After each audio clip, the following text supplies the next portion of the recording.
This video is my reaction to the Lions' 16-9 loss to the Eagles on Sunday Night Football in Week 11. Obviously belated at this point. There's a lot to say about it.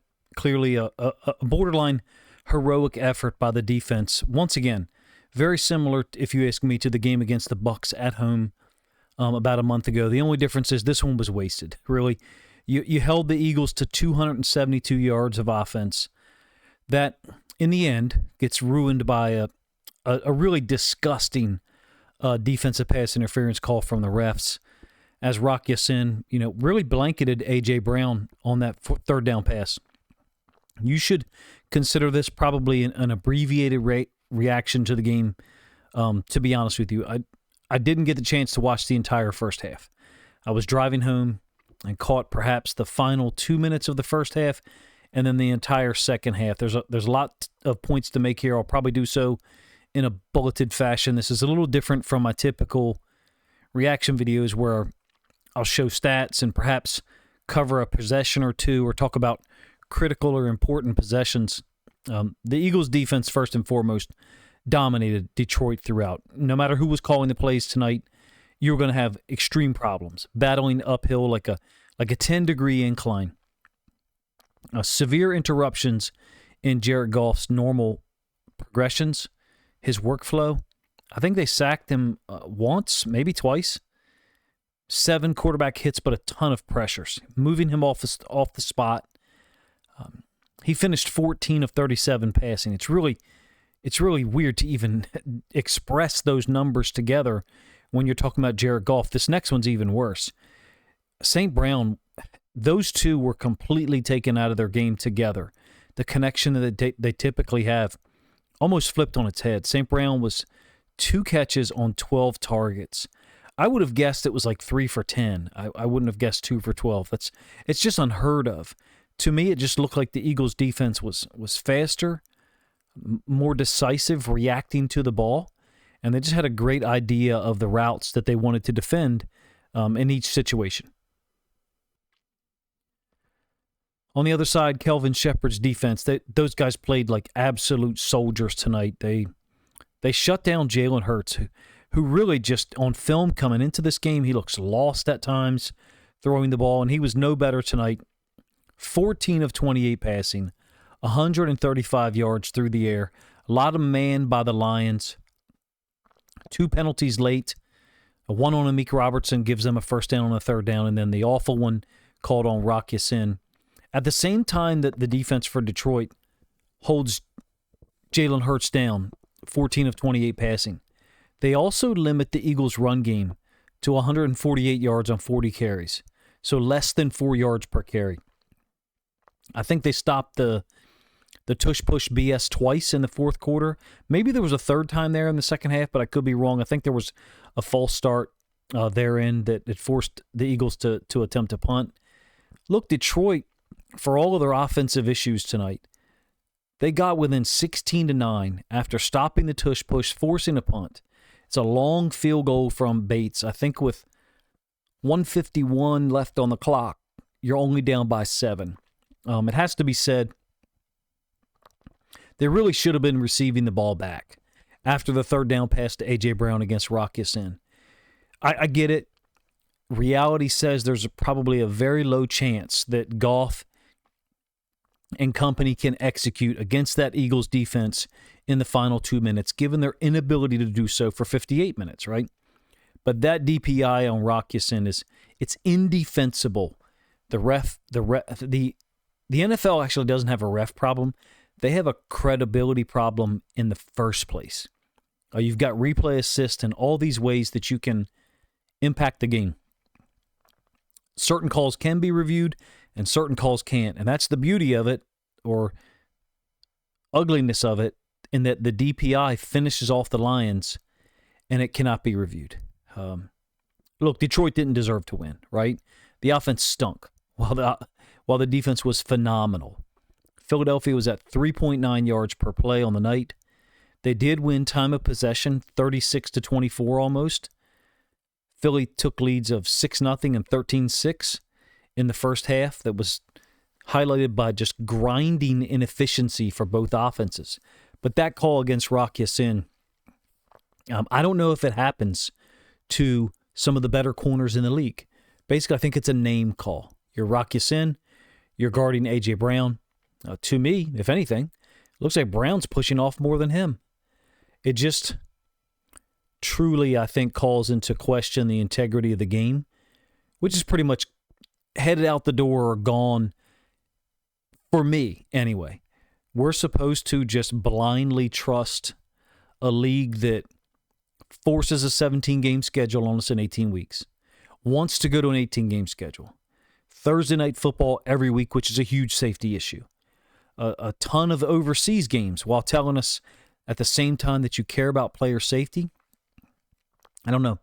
It seems very easy to jump and say maybe a league that prevents such inconsistent behavior, actions with their public statements might need some scrutiny at some point, at minimum, from the media, from fans. When we watch calls like that, I think it should call into question what we're watching on the field and the referees who make the calls in particular. And the one thing that's interesting about that whole dynamic is, and I think Lions fans, you know this, if the penalty doesn't occur and you get the football back and you're somehow able to go down and get a score, a touchdown, obviously, Dan Campbell's going for 2. He's not going to tie at 16-all. And so that is my segue into the decisions from tonight. I get it. The team, the players believe in him. You do. You should. You know, the style of play, the decision-making. But if you can't recognize the failure tonight by Dan Campbell to reward his defense, you're just not looking at it with a wide enough lens or any perspective at all. Kelvin Shepherd's defense was playing well enough for points to go on the board. I'm talking about in the third quarter. You got the failed 4th and 5 from the 32. Maybe there's more wind affecting it, right, than I noticed watching the game on TV. Fine. Okay, it's 13-6 Eagles at that point. Fine. I think Shepard's group deserves a chance to take the field at 13-9, and at that point, possibly a turnover could help you take the lead. I'm talking about, a pick six, a fumble recovery that you take back to the house. This is an issue I've talked about before, and many of you did not like it. That's understandable. It's your team. You want to protect them. This is you're 6-4 now. Granted, tonight's loss is not due to the DPI on Rock Ya-Sin. It's not due to the 0 for 5 effort on 4th downs. It's a collective effort, right? It's building blocks. To me, the one that really hurts is inside the Eagles' 5-yard line. Yes, you want touchdowns, right? If your blanket response, whether it's Dan Campbell, a fan, the media, if your blanket response is, that's just our style, you're just not a serious football team, period, at that point. If you have no ability to adjust to the situation, meaning the actual chance you have to convert. Okay, let's do it this way. How many of these, the Lions were 0 for 5 on 4th down. How many of these would you need to see fail before you say the next one, we should take the points? 0 for 6? 0 for 8? 10? I mean, at some point, screw your analytics. They do not apply when your chance of an actual conversion is low. That's what the nerds don't understand. Analytics doesn't take that into account, the opponent that you're facing. If you could go for 100 4th and 3s tonight against this Eagles defense, without Laporta, Radledge is out at one point. Then he's back in, then out again, I think. Sewell is taped up. You have no run game to speak of that's consistent, right? So you're obviously operating uphill at a deficit. On 100 4th and 3s tonight, and you go for all 100 of them, how many do you think you convert? I would say it's between 14 and 18. That was my off-the-cuff guess when I originally kind of posed this question. And I think the numbers actually bear it out. That was unintentional on my part. Here's what I mean. 3 for 13 on 3rd downs. That's 23%. It's 23 out of 100, by the way. 0 for 5 on 4th downs.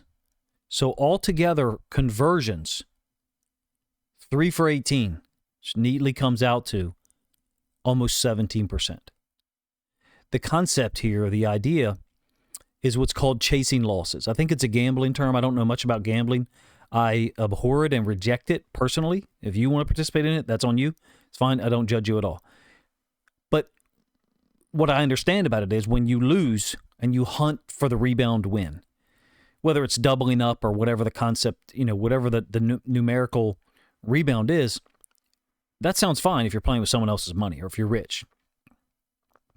Dan Campbell hasn't learned his lesson. And I talked about it in another game, maybe not from this season. Got significant negative feedback for it. I don't care. I'm comfortable with the fact that he's wrong, and so are you if you're supporting it. Simply put, Kelvin Shepard's defense gave you a chance to be in a game that the offense didn't deserve to be in. Take the points. At 13-6 in the third quarter, both times, unless the one from the 32, the wind is such a factor. Understood. But inside the 5, you're there, you need points. In addition, with a little over 11 minutes left in the second quarter, you've already gone for it on a fourth down, failed. Your defense, however, has gotten 4 stops on 5 drives. It's basic fundamental football. Punt the football, Dan. Your defense is playing well, keeping you in the games. Here's the reason why I'm so adamant about this. I've been through these decisions personally, not at this level, obviously, but watching the Ravens, John Harbaugh went through this stage. He did. John Harbaugh and the Ravens went through this stage, blindly trusting analytics or whatever it was, 2021 and 2022. We chased losses, and I actually used this exact title for a Ravens video before. Eventually, we became more balanced, if that makes a little bit of sense. Sometimes there's movement one way or the other. You go for it a few more times in a certain game than you do in others. This is insanity. You're already off in the upper right corner of any graph of fourth down willingness. Well, actually, for this game, and that's my point, for this game, if you created a graph, you're in the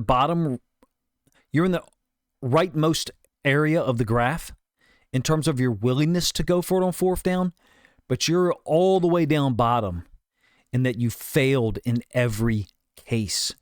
If you're going to defend this and you're 0 for 5, you're not operating in reality. There has to be a way to recognize the game situation. If not, you're approaching it just from a fan standpoint and not from actually analyzing the situation. There has to be an ability to adjust. With the defense flying around the way they were, they deserve better. I thought, again, I was able to go back and watch the second quarter at halftime. I wasn't able to watch the first quarter at all, but I can only comment on the quality of play that you got with so many DBs out. To me, it looked like the Bucs game. Yeah, Jack Campbell statistically is the guy who stands out, 15 tackles, right? He looked spectacular, played well throughout. Rock Ya-Sin, solid game from him, I should say. 6 tackles, a PD. You only got the 1 sack total, split between Hutchinson and Lopez. I think it's in the third quarter. There's a lot to like, I suspect, once the film comes out on the defensive side. Seeing those guys compete, give everything, get the ball back repeatedly, and then nothing come of it. Goff was obviously bothered. He was off his rhythm. Couldn't operate anything like what we normally see. And, the passing numbers illustrate that. The inefficiency with St. Brown, again, it's from like another dimension. It seems fake, 2 of 12. Eagles deserve a lot of credit. Certainly there were a lot of balls that Goff, maybe he put them in a location that a guy could go get, fine. But it's like they're 3 feet away from where Goff typically places the football. His timing was off, and then therefore his accuracy was off as well. And then guys just didn't make plays that were on less accurate throws than we typically get. I think the film will probably show some of that and other things that we didn't pick up on. It's difficult for me to move past the final DPI call. I know it didn't decide the game. But the Lions, I think you should be not disheartened. I think you should feel emboldened to a degree. Inability to pass pro at all. Couldn't block the Eagles' front consistently in the run game. Campbell's inability to adjust is a big factor. I know that some of you will not like that, but in time you'll realize it's the truth. I was in the same place you're probably in 2021 when Harbaugh went through this phase. I was trying to defend it, trying to, because we have talent. We had Lamar Jackson, and we had a good defense at that point. We thought we did. And then trying to get, to look at the numbers, project out for the ending of the game. And then I had a really great coaching friend explain it to me this way, and I was able to understand it because the way that he explained, he said, there's a flow to football that indicates to your players, your team, your fans that you're winning or you're succeeding. And it goes like this: kickoff, play defense, punt return, offense, kickoff, play defense, punt return, offense. The idea, it's a bench drill is basically what it's called. There's a couple other things in there, extra point, / field goal, whatever. It's called normal operation. And it's fine if it's interrupted a few times, right? Play defense, punt return, offense, punt. That's going to happen when you're facing a really good defense like the Eagles. They're super talented, very well coached, fast, aggressive, incredibly smart. At some point, the defense needs to see points on the board, and Dan Campbell's smart enough to recognize that. Tonight, if you think analytics solves all the problems, congratulations.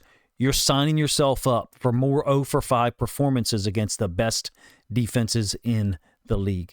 This was a breakdown not just of the offense's ability to get touchdowns, but Campbell not being able to recognize and adjust moving forward. It just doesn't seem like he sees a reason to adapt at all. And this isn't the Commanders, right? This was the Super Bowl champs. On one of their best nights defensively, they were very disruptive, playing downhill. Detroit's shorthanded coming into the game. So many guys out in the defensive secondary. No Laporta. Radledge gets hurt. Sewell gets taped up. Can't protect Goff. And still the Lions are tough enough to hang around and be there in the end. Goff was ugly. I think that there is the opportunity to feel not good about a loss like this, but that your margin for error is possibly a little bigger than this game may actually indicate if you just look at the stats. If you watch the game flow, it's a disgusting finish, that call on Rock Ya-Sin. You should have the football back with an opportunity to tie, and it could come down to another 4th down conversion. I do think there's something to be said about Dan Campbell being the type of guy who says, I would go for 2, even after we're 0 for 5 on 4th downs, and take the heat. There's something to be said for that, don't get me wrong. At a certain point, however, the results actually matter. Analytics doesn't get to just say the results don't matter when it comes to analytics. That's a cop-out. That's a weak-ass statement and a weak mentality. And I think Dan Campbell, the Lions players, and the fan base deserve better than that. In any case, I recognize some of you guys will not like my thoughts on the matter, but to watch Shepard's defense put forth that type of performance down so many guys, it's difficult for me to not be reactionary, at least as I record this at about 12:45 a.m. Eastern Standard Time Sunday night. In any case, I recognize you probably didn't enjoy the video, but if you guys think other Lions fans would like to hear what I have to say, my reaction to the 16-9 loss to the Eagles drops them to 6-4 on a night when Detroit probably globally as a team, played a C- football game or a D+ at best. Still in the game against the Super Bowl champs. Looking forward in the future, I think it means you can play with anybody, but obviously you got to get better on the offensive side, especially in terms of pass pro for Goff. If you guys think other Lions fans would enjoy my thoughts on the loss, then please consider grabbing a link to this video, sharing it out on social media to help this content get more reach.